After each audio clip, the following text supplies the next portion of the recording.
often people feel bad for how they feel because this isn't role modeled in a healthy way. Emotions tend to be either explosive or not expressed. There's nothing wrong with having an emotion. Again, we get in trouble with what we choose to do with that emotion. So being able to acknowledge, I'm angry, this isn't fair. Great. You're right. Right? It's a teaching moment. So being able to allow the energy of the emotion to come through so it's released.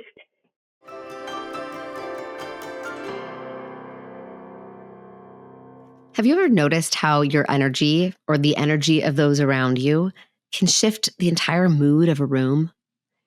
Energy is all around us, influencing how we feel, how we interact with our kids, and even how we make decisions in our lives. But how does this actually work?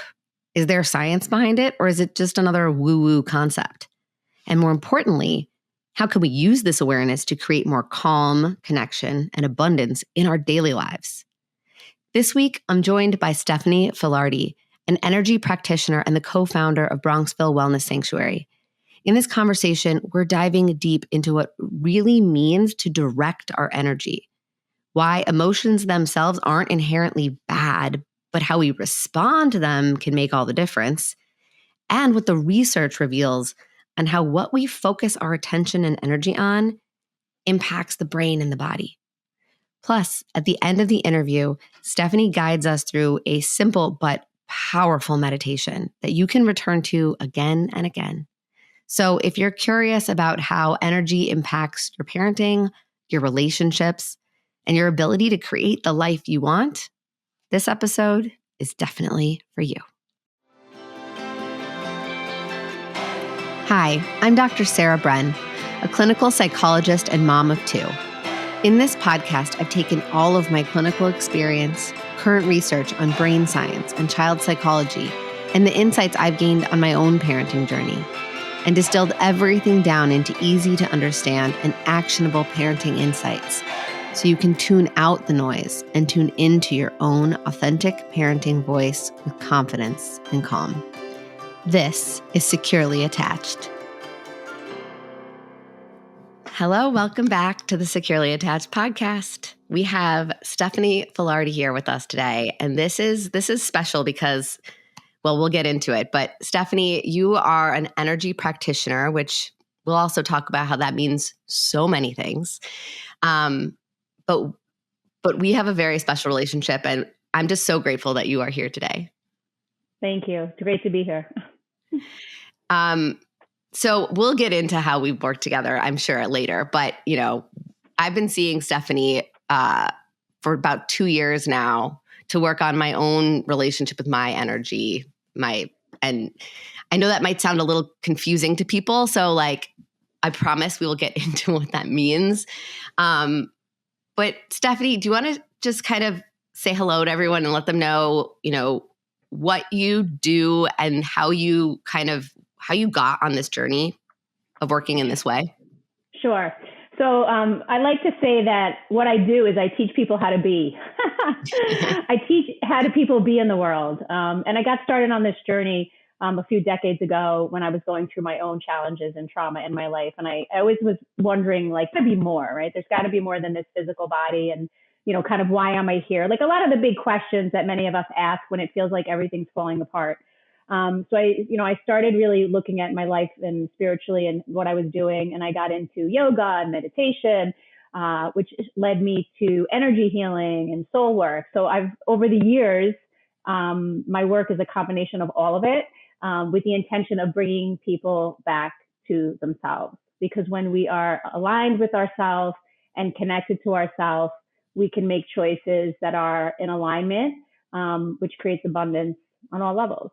And everything improves. Mm-hmm. Yeah.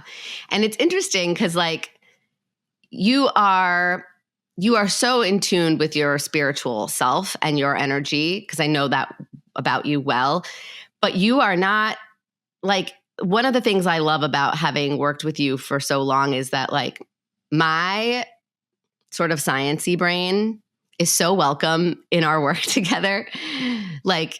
There is, I have to name the elephant in the room, which is a lot of people are this is woo-woo. And I don't believe that this is relevant to me. And I am like a scientist, I'm like a psychologist. Did so much of my life has been spent studying the brain. And like, I was also a little skeptical in the beginning of my long journey, well before I started working with you, into like connecting inward, thinking about the mind as separate from the brain, and thinking about the role of meditation and mindfulness and self-connectedness and energy regulation in my life. And obviously, if anyone's listened to this podcast, they know like there's a ton of science behind these functions and these tools that we can bring into our life. And but I've never felt like there was in any way like a conflict between that with you in the way you work. Thank you. Yes. And I love actually having the challenging conversations about spirituality and woo-woo, because I joke that I have the ability to, put a cape on, a hat on, burn incense and shake a rattle, but I can also run a business. So I've been lucky to be able to kind of do both worlds. But I think ultimately what it comes down to is meeting people where they are. And it's really about these practices, I've learned these practices that I don't have all the answers. I don't want to have all the answers. And that having an open and curious mind is probably the most important thing. So when you come in as a scientist, I learn from you and I learn how you speak in a certain way. And maybe we say, a lot of times we joke that we're both kind of saying the same thing. We just the words might sound different. So for me, it's ultimately about, the mind always wants to analyze and judge and get the answer and know, which is fine. It's not good or bad. But in the spirit realm, in the energetic realm, a lot of times we don't have that concrete and we're so used to wanting to see it and know it. So ultimately, what I encourage people to do is just come back to the feeling and how you feel and pay attention to that and be in the experience. So if we say, oh, that's woo-woo or meditation doesn't work, the invitation is try it and see how you feel. And if it makes you feel better, great. Yeah. And we do have the science. I mean, I'll link to some of the episodes we've done, but I've had like researchers and psychologists and neuroscientists on the podcast talking about the science of meditation and how it really does not just improve psychiatric symptoms, but it changes the structure of the brain. And we know that because we now care enough to study about it. And it's helped me significantly. So let's talk a little bit about kind of, if you don't mind, kind of explaining a little bit about, what is energy work? I know it can take a lot of different forms, but like, I first started coming to you to do Reiki, and that evolved into a lot of more kind of deeper work. Can you explain the field a little bit to people? Yeah, absolutely. So we're made of energy. So the example that I like to give is if you walk into a cocktail party, some people will immediately feel the energy of somebody else. That's energy. So there's no words are spoken, but we feel the energy. So that's ultimately who we are and what we are made of. So what ends up happening with energy work when we kind of do energy work is over time in our body, we kind of absorb the issues that we experience, especially as children, stay in our tissues. So a lot of times what ends up happening is we have all these blocks and restrictions. So what does that look like in life? It could look like we continue to make the same choices. We are in some sort of a pattern. We feel like something is missing. We feel a sense of confusion. So ultimately what ends up happening is we create these blocks in our body and we don't even realize it because they're so like second nature to us. So what we end up doing in the energy work is we end up clearing it out. It's almost like you come back to that blank canvas. And we clear the imprints and the patterns because we're energy. What we experience, what we're putting out, we're getting back. So oftentimes we'll say, oh, well, this is happening to me or this person did that. But what we start to learn as we kind of dive deeper is I'm the creator of my experience. And what's in my body? What am I holding on to that no longer serves me? When we were little, it might have, right? And we've talked about that, but it no longer serves me. So how can I clear it? How can I be a vessel? How can I be a channel where I'm holding what I want to hold, but I'm releasing the things that don't serve me? Mm-hmm. And Does that make sense based on your experience? It makes so much sense. And the funny thing is, you said earlier, like you and I, we say the same things, but we use different words to say it. Like you just described psychotherapy. Like really, truly, we hold on to, you're talking about it in the form of energy. We talk about it in the form of like felt experiences or beliefs. And we know, like this famous book by Bessel van der Kolk, The Body Keeps the Score. Like we hold trauma in our body. Psychologists, the psych world believes this too. And so one of the functions of psychotherapy is to understand, and we do it from a kind of mind, a thinking-based, language-based way. You do it from a physiological, like felt bodily sense way. But we're saying like, we need to figure out what we hold on to from our past, understand that it was very, very almost always put there because we needed it to be there at the time. Everything we do is self-protective in some manner or other, or that's the intention behind it. But it might not serve us anymore. And so we have to understand it to be able to let go of it, to reorganize the belief systems. In your case, reorganize the energetic body. And I think it's so important to draw those parallels, because at the end of the day, we're trying to relieve suffering and increase presence and connection with yourself, connection with the people you care about. That's the goal, right? Yes. And there's many paths, right? So, I always like to say there's no right or wrong, because I feel like a lot of humans get stuck in the judgment and the shame. And it's like, oh, there's something wrong with me, or I'm not a good parent, or I'm not a good spouse, or I'm not a good whatever. And it's like, when we're in that energy, and we do this a lot, Sarah, like the lack energy and what I'm doing wrong, that's what we continue to attract. So one of the exercises that I do, and is, with people, is like, if you think about something and you think about, let's say, you have a family gathering and you're like, every time I go to this family gathering, it's miserable, right? The in-laws make me crazy. So you have this already, you're coming into something that's coming up with a negative idea. So the thoughts are creating the emotion. So now our energy is all like scattered and we don't want to go there. Now, if we decided that this is a new moment, and then I am going to go to this family gathering and I am going to have a blast no matter what. And I am going to enjoy myself, and I'm going to see something in a person that I've never seen before, because that's the experience I want to have. So I'm going to create that experience. So now all of a sudden we start changing our thoughts to positive ones. Maybe we even start to get curious and excited, right? And the emotions follow suit, and then the energy follows suit. And that's really the formula, right? So the mind is, yes, it's powerful, and we need to direct it, right? I always say the mind is a terrible master. It's a wonderful servant, but it needs direction. Yeah. And we are the ones that lead it, but we lead it based on where our energy is and what we're believing about ourselves, about the world. So much of this, and I don't want to go, off the rails here, but so much of this comes down to, what do I believe? Do I believe that I'm capable? Do I believe that I'm worthy of abundance? Do I believe that I can have peaceful relationships? Yeah. So that is so vital. It is. And I think for a lot of people, that's the first step, is to actually recognize. I mean, you can move through your whole life not realizing you have beliefs that I don't actually think I can have good relationships.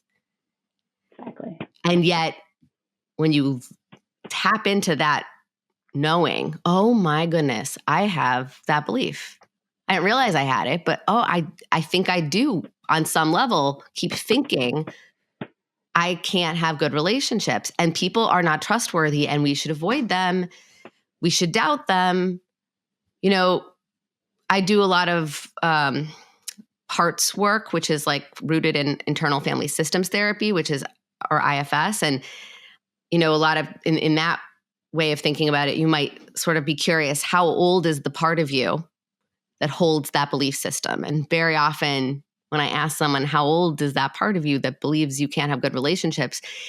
Even if I've never explained the concept of parts work before, they very instinctively just give me an age, and it's usually young. Mm-hmm. I was like 6 when I realized that. I think that's a 6-year-old part of me that thinks that. Yeah.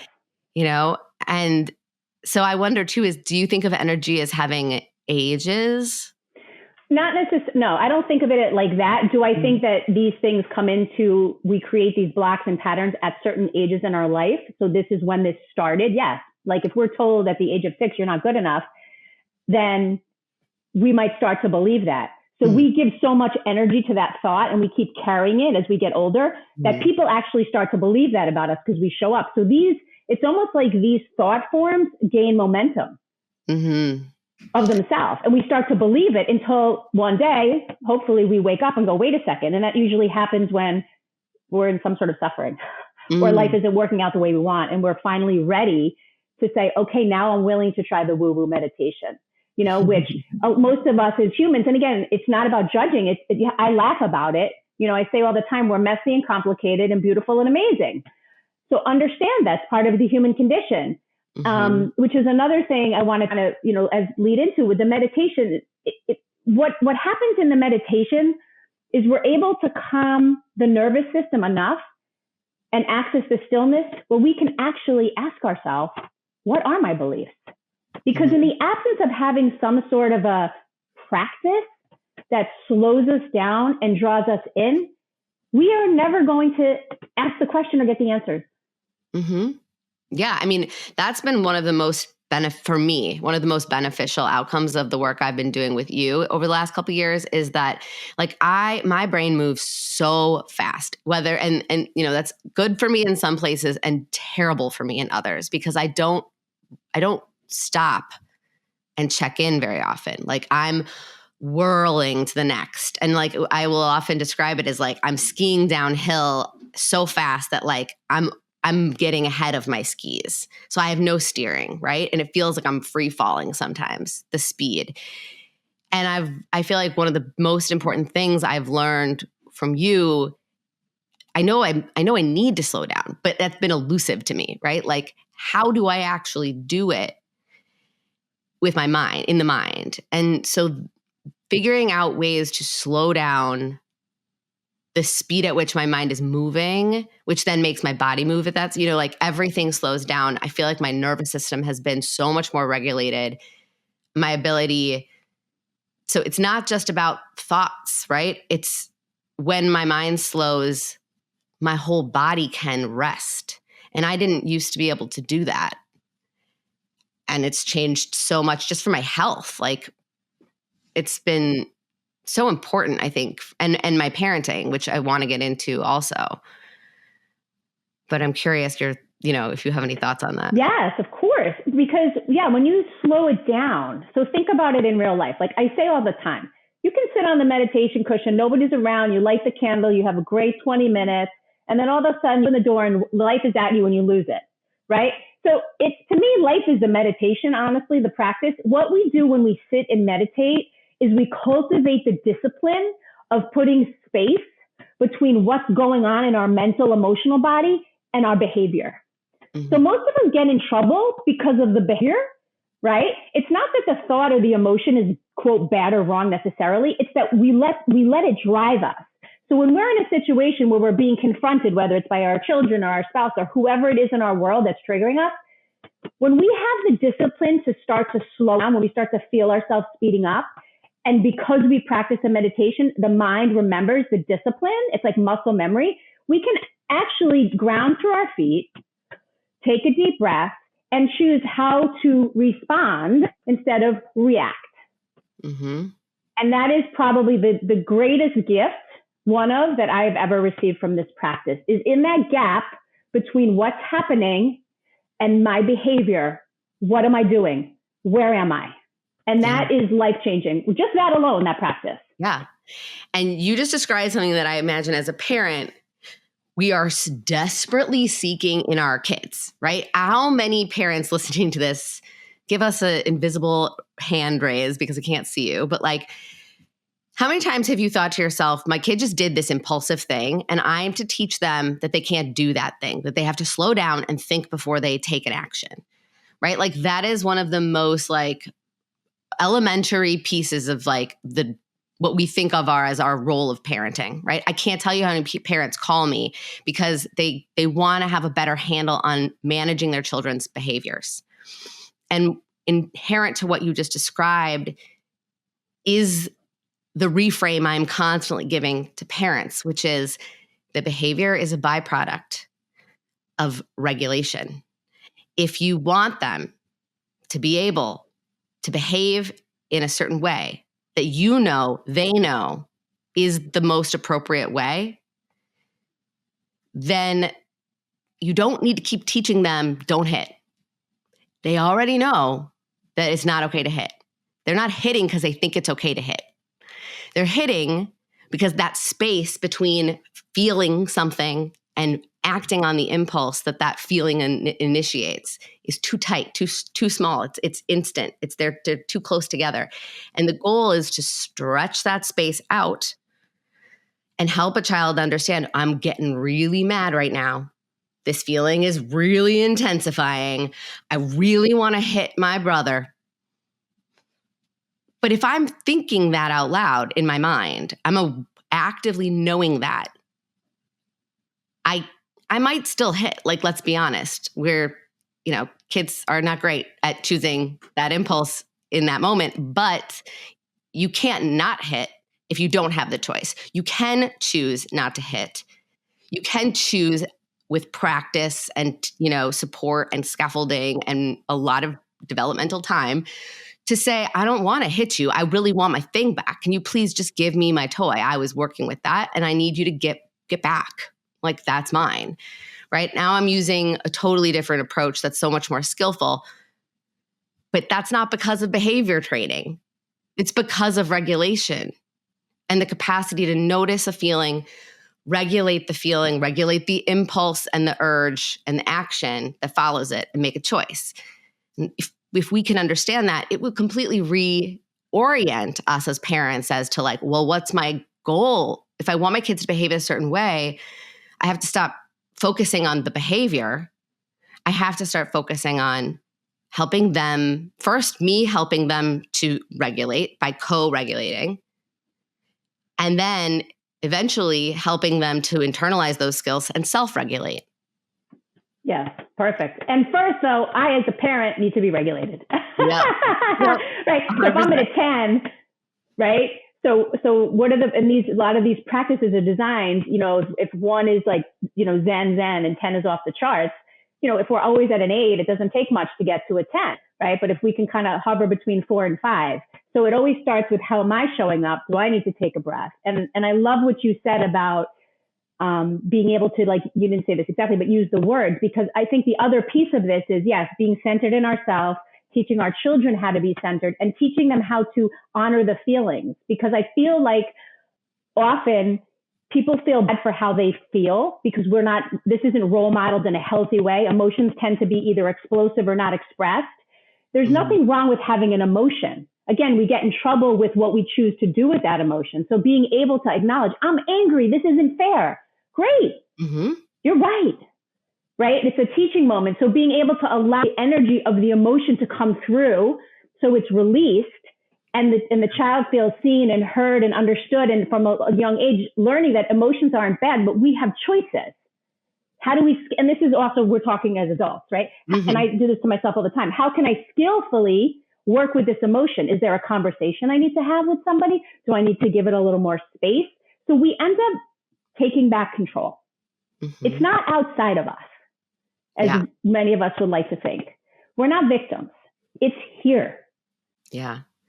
No, and like, it's true. I feel like most parents come to me because they want to help their kids. I'll like trace it back, right? They're focused on a kid's behavior. We bring it back to, we have to first focus on their regulation, which then, just like you said, naturally comes back to that we have to first go to our regulation. And in order to go to our regulation, we have to like create some space. And most parents who have kids who have explosive behaviors feel really burnt out, because parenting a kid who has explosive behaviors, who has a sensitive nervous system, who feels really big feelings and has really strong impulses, is exhausting. And so our nervous systems are also super connected to their nervous systems. And so we're feeling like you were saying, like you always use that story when you're trying to explain energy work and how we have energy is like, oh, I walk into a cocktail party and I can feel what other people are. I can feel the energy of the space versus like when I walk into like, I don't know, a doctor's office, different energy, right? There is nothing like a parent-child relationship to teach you that you can feel someone else's energy. Like there's you, like we all can feel other people's energy to some degree, whether we're aware of it or not is to be, varies, I'm sure. But we all have the capacity to feel other people's energies. But, how tuned in you are to a stranger's energy versus how tuned in you are to your child's energy, or far more important, how tuned in your child is to your energy, cannot be understated. That is probably one of the strongest signals, I would imagine, when it comes to like, I don't know, energy fields.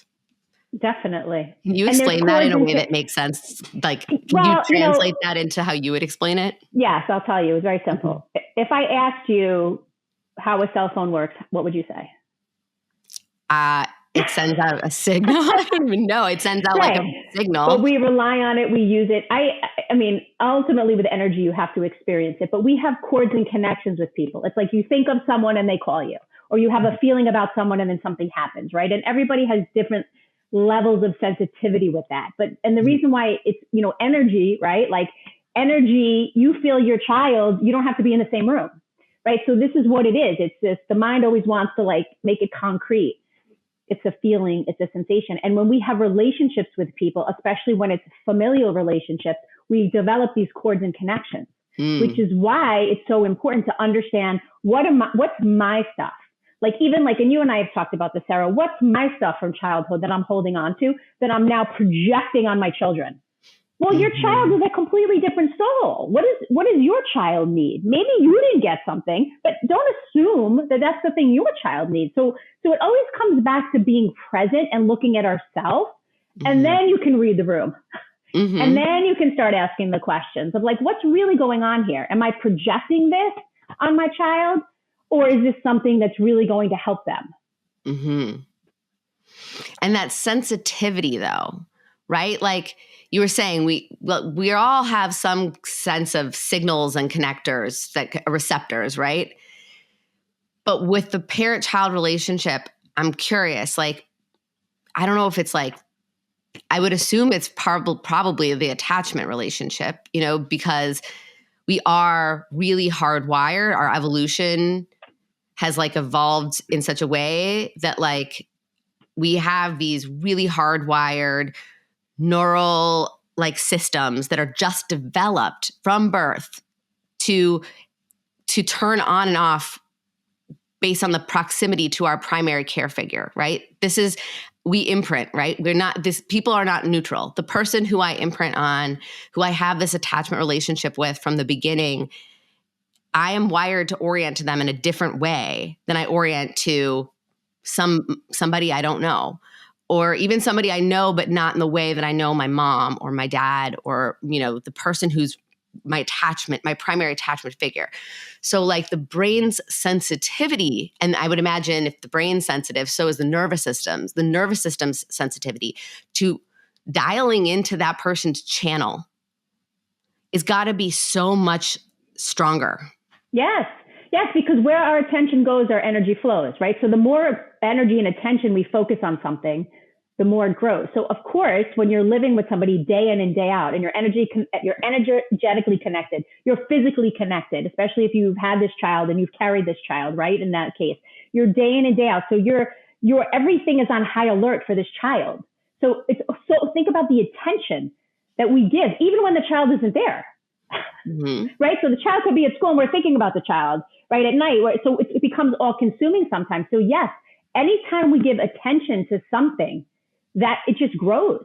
Yeah. The connection grows, the bond grows, which is why I say to people, when we're doing energy work, like, where is this person in your energy field? Are you continuing to energize this person long after they're gone? Yeah. How much energy are you consuming, right? Or are you allowing yourself to by your thoughts? And that's just a thought. Forget about the actual physical connection and then the exchange of energy and emotion.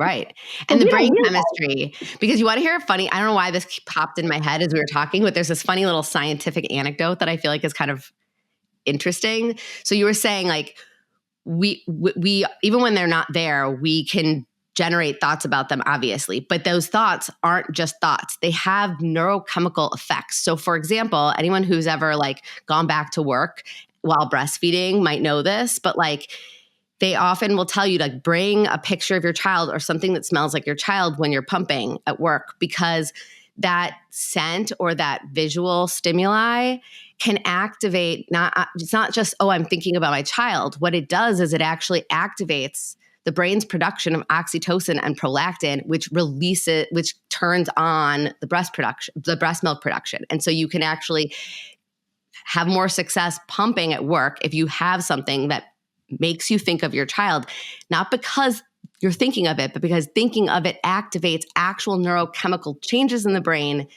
that have an actual physiological and concrete effect. Yes. It's so powerful, the Yes. mind. And emotion. So think about it. You look at the picture of your child. There's love. There's nourishment. There's care. Right. Mm-hmm. So, and this is the power of, we've talked about this too, visualization. Right. If I want to manifest something, I am going to spend time every day to visualize it happening. I'm going to visualize it, and I'm going to also attach emotion to it. And as I attach emotion to it, I'm aligning, right, my thoughts with my emotions, with my energy, so that when I'm in the world, I've trained the brain, and you have the scientific terms, I don't, but you understand what I'm saying. I have now trained the brain to filter out all the other options. Because this is the one I want. Yes. So same thing. Yeah. And even could be a practice, maybe that some of the parents use with their children, visualizing a peaceful environment, visualizing the outcome you want. It's not woo-woo. No. It's visualizing and emotion. It's the combination, because it puts our entire body in alignment holistically with what we want to have happen. And over time with the practice, we start to then, again, be very specific about what we're filtering and what we're allowing in. Right. So we're the creators. Yeah. I want to give like a very concrete example of what this could look like in reality, just to like anchor it. So one of the ways that I would recommend a parent who's listening to this, be like, okay, great. How do I manifest a chill morning in my house? Because it's crazy in my house. And I'm like, okay, relatable. I'm in that. So and I'll just talk about it from my own experience. So a lot of times I'm terrible waking up in the morning. I'm always running late. And so I wake up late. I immediately see the clock and I'm like, oh my God, we got to go. And I'm like rushing and like spiraling around the house, like get dressed. I'm making lunches in a rush. I'm packing bags. I'm like, we don't have a minute left to spare. And so energetically, how am I showing up in that space, in the house? I wake out of bed at 8. I'm rushing around.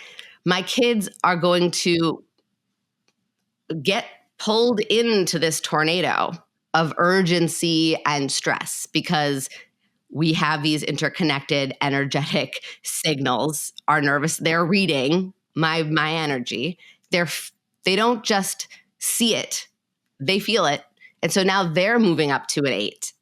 And so as soon as something doesn't go well, we all fall apart, right? Now, let's just say we're going to try this strategy. And, I think it's easier to do this before you go to bed if you always wake up in this way. So like before I go to bed, I'm going to take a minute. I'm laying in bed and I'm going to visualize a different morning. I'm going to walk myself through from the moment like the alarm goes off. I'm going to notice how that sound makes my body feel, which is usually an uncomfortable feeling. And I'm going to even just there be like, okay, how do I let that sound just move in and out of my body? I'm going to move into my bathroom. I'm going to get myself ready. I'm going to center myself. I'm going to do what I need to do for me. And then I'm going to go and wake up my kids, go downstairs, make the breakfasts or lunches, all of it. And we might still have the same amount of time, right? I'm not extending or contracting the amount of time I have. I'm just changing energetically how I'm visualizing myself show up. And I might also think, like you were saying, like that affect of caring, if I can activate those care affective responses, like, oh, I want to show up with care towards my kids. I want to show up with peace and calm and happiness towards my kids. If I go into the morning and I just ground myself in that intention, I'm not saying that it will go smoothly and I won't have anything that dysregulates me. I'm just saying I'm probably going to start the day closer to a 3 than an 8. And if I start the day closer to a 3, as the time urgency does come in and as the kids don't get their clothes on when I ask, and as things start to fall apart, I might climb still because I'm a human being and I'm going to react to my environment. But I might climb from a 3 to a 5. And 5 is cool. We could get a lot done with 5. Our kids will be at a 5 and we will be moving. And that is, I think, just like to concretize what visualization can do in terms of like the impact it has on our regulation thermometer and how contagious that regulation thermometer is and how it sets a tone. We can set a tone in our home with our energy. We do the tone. We do it all the time. It's just whether we're conscious of it. Not just our home, wherever we go. We're responsible for the energy we show up with.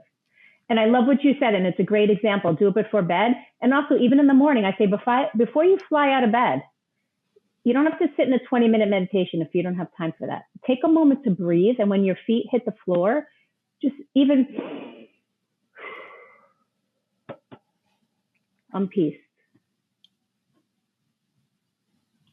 It's not that hard. It's just habit. And it's repetition, right? It's like what I said with meditation. You don't go to the gym once and feel like your muscles and your body is going to change. You go repeatedly and you build muscle memory. It's the same thing with any of these practices to do that. And then you can even extend it. Oh, now how am I visualizing my children showing up? How am I visualizing my partner showing up, right? The still limit. But it's always starting with us. Always starts with us. Yeah. And I imagine, because I've heard people say this to me, and I have a lot of empathy for it. That's frustrating to hear, right? It starts with me. I have to do the work. Why do I have to do the work? Too bad. Too bad. Because we are responsible for how we show up. We are responsible for our choices. And I love that you said that. It's about accepting what is. We've talked about this too. Acceptance doesn't mean you like it. Doesn't mean you ask for it. Doesn't mean you want more of it. But acceptance is like a truth that says, this is what's here. And this is what I'm dealing with. Right. And this is where, when we could take all the woo and I say land the plane, right? We're in the physical world. We can travel to spiritual dimensions and have spiritual practices to gain the wisdom. But ultimately, I'm in this form. Kids need to be fed. Animals need to be walked. We need to get dressed. Make no mistake about it. We're physical beings, and that's how we transmit our work in the world. So we have to be realistic with what's facing us. And if someone's saying that, what I hear is victim, with all due respect, of course.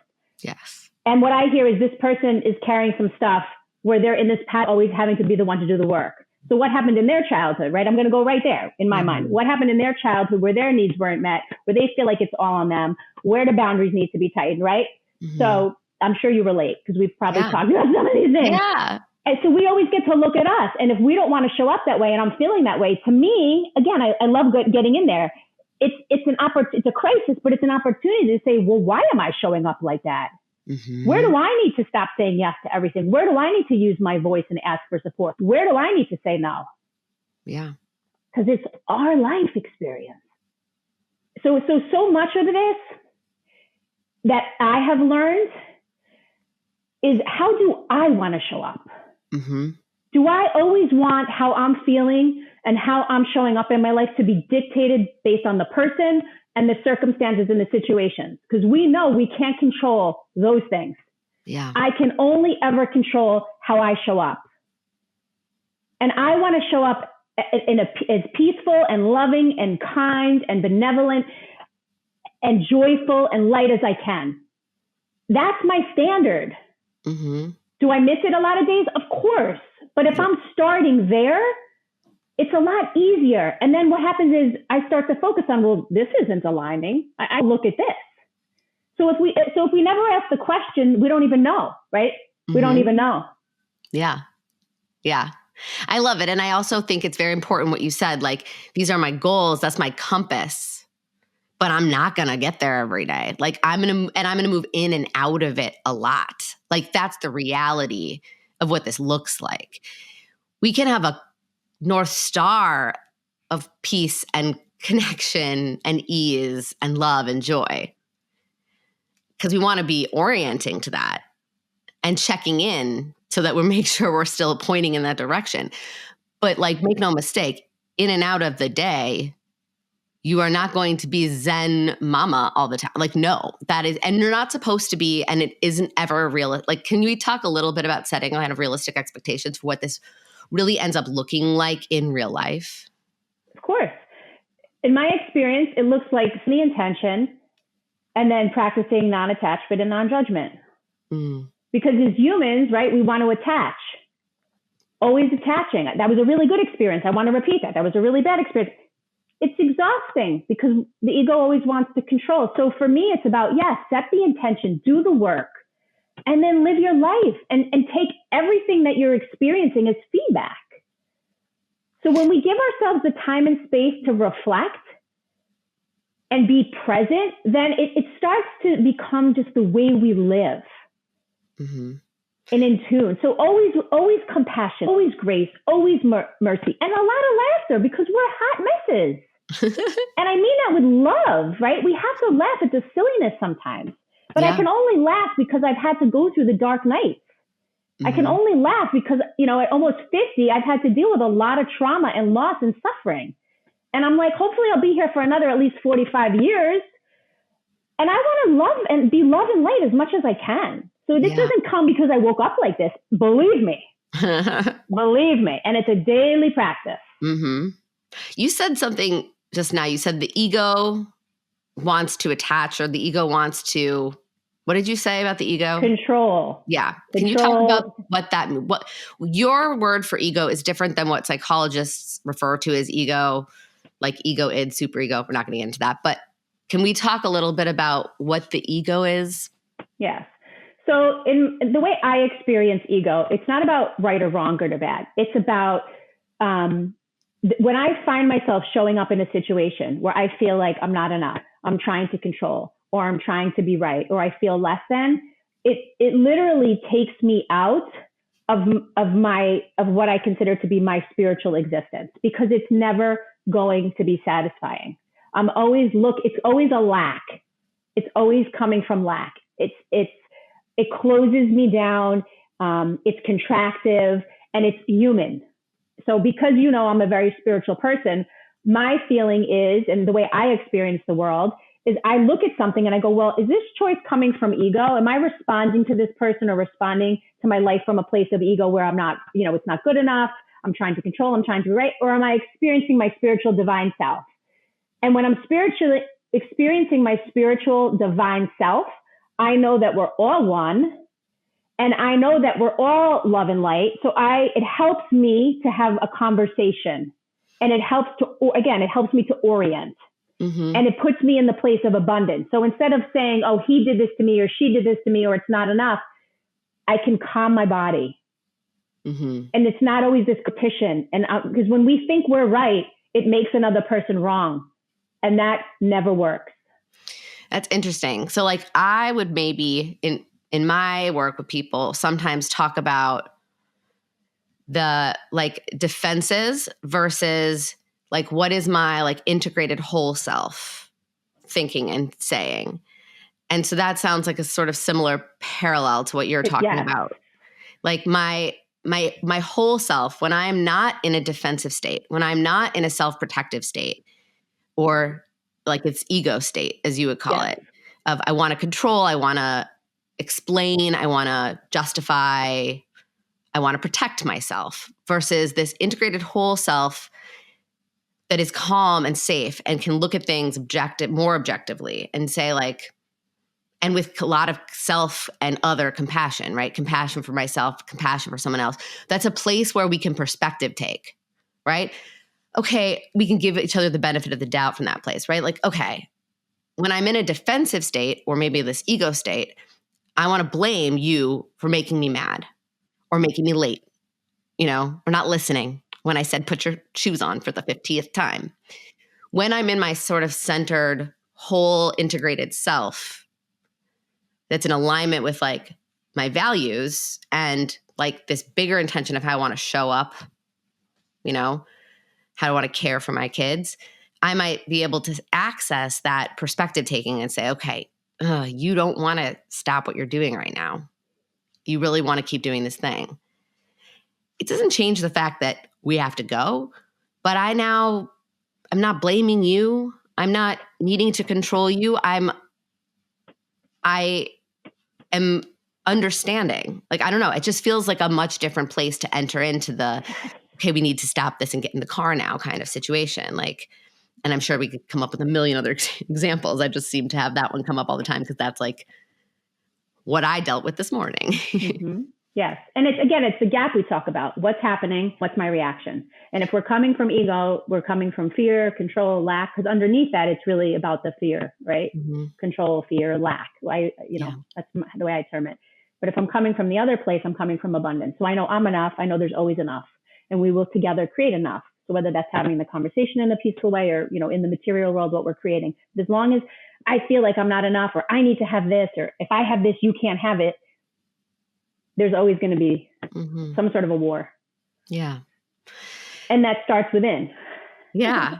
So speaking of starting within, I was thinking it would be really nice to maybe end this episode with a meditation of some type to help us kind of like when we are in this, if we can have the momentary light bulb awareness, okay, I'm in lack or I'm in self-preservation or I'm in ego, whatever we want to call it. I'm in some type of threat mode. I had the wherewithal to notice it. I want to shift out of it and reconnect that authentic self state, or what did you call it? The divine soul, spiritual self, right? Or I just want to emit some type of calm for my child to latch onto so they can come in with calm. Mm-hmm. How could you guide us in a meditation that we could maybe take as a tool to use in those moments of like, I notice I'm up here. I want to come back into myself, ground myself, and reconnect with a different type of energy. Absolutely. Okay. So again, I will guide us through a brief one, but in the moment, a lot of times it's as simple as feeling your feet, making a connection to the earth. And you can start to feel that now. Maybe closing the eyes and taking a breath in through the nose. Place a hand on your belly. Fill your belly like a balloon. And on the exhale, open the mouth and make a sound. Let it out. So you really want to engage the throat and release the tension. So do that a few times. So this is a nice way to, in the moment, whether you're sitting or standing, maybe you need to run into the bathroom and do it, just really allowing the body to start to slow down. And when you breathe through the belly, you send a signal to the nervous system to relax and that it's safe. There's a lot of people that are very shallow chest breathers. Just feeling your breath entering your body. And then start to slow down the breath. So as you inhale, take it nice and slow, filling. And on the exhalation, release. And as you start to slow down the breath, naturally, the mind is going to slow, and so is the heart rate. So we didn't talk a lot about the heart. I usually talk about the heart a lot. So just start to, as you breathe in and out, you can even take the other hand and place it on the heart. And the reason why we want to always connect to our heart is because it's really where truth is. So in this moment, if your heart is longing for peace,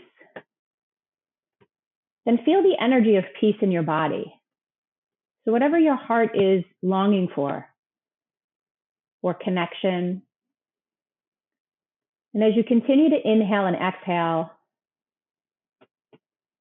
feel your body experiencing peace. What is that like? Maybe the muscles relax. Maybe the jaw softens. Maybe if there's any tension, even in your hands, they're starting to soften. So see if you can embody that feeling of peace as you breathe.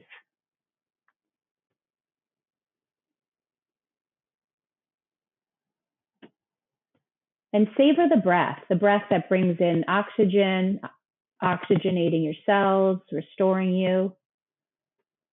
And on the exhalation, just visualize yourself releasing. Release anything that's holding you, that's preventing you from feeling the peace.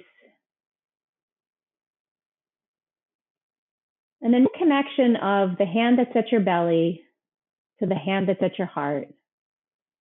So feeling maybe this line of energy from heart to belly. So the heart is where you hold the intention of peace. The belly is your power center where you take action in the world. So these areas aligning. And then the head. So maybe even a tuck of the chin, bowing chin to chest and allowing the mind to bow to the wisdom of the heart. So always asking, what does my heart need? And then allowing the mind to work in service and the belly to give you the power to take the action. So these three centers working together. So a peaceful heart means peaceful thoughts. Peaceful thoughts means peaceful action. So everything starts to feel aligned.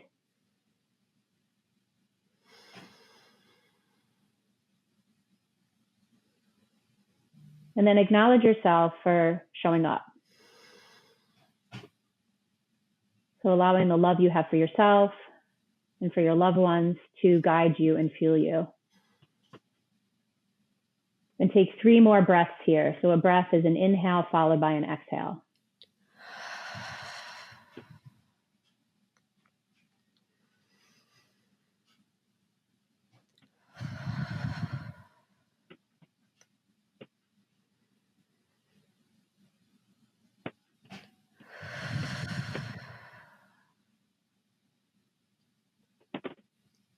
When you're ready to open your eyes, go slow and notice how you feel. Notice the body.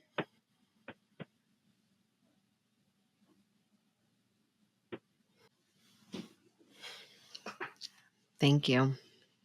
You're welcome. How do you feel? I feel really calm. I don't feel sleepy, right?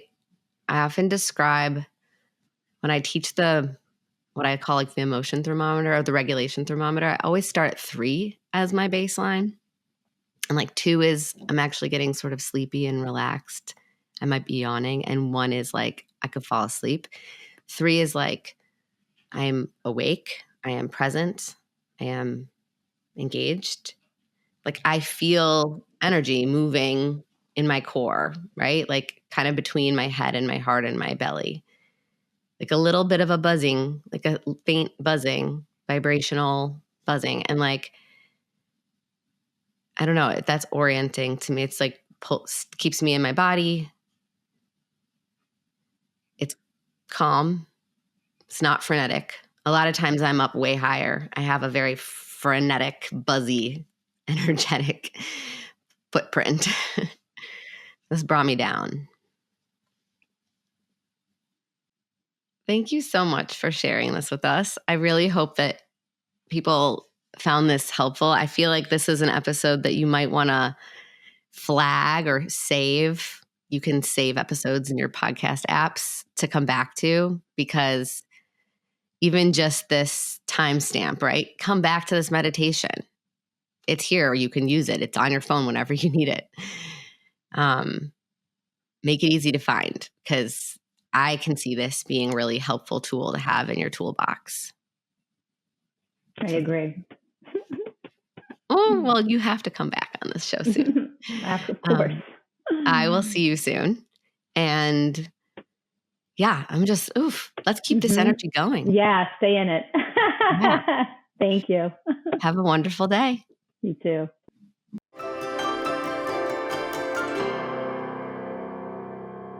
Thank you so much to this week's guest, Stephanie Filardi, for joining me. If you're interested in learning more about the work Stephanie does, please check out her websites, www.stephaniefilardi.com and www.bronxvillewellness.com. You can find both those links in the episode description wherever you're streaming this podcast. And while you're there, it would be so helpful if you could leave a 5-star rating and a review. This podcast is absolutely free, and positive feedback is what makes it all possible. Helping let Apple Podcasts, Spotify, and any other streaming platform know that parents just like you are finding value in listening to the show. So thank you so much for taking the time to do that. It really means a lot. And until next week, don't be a stranger.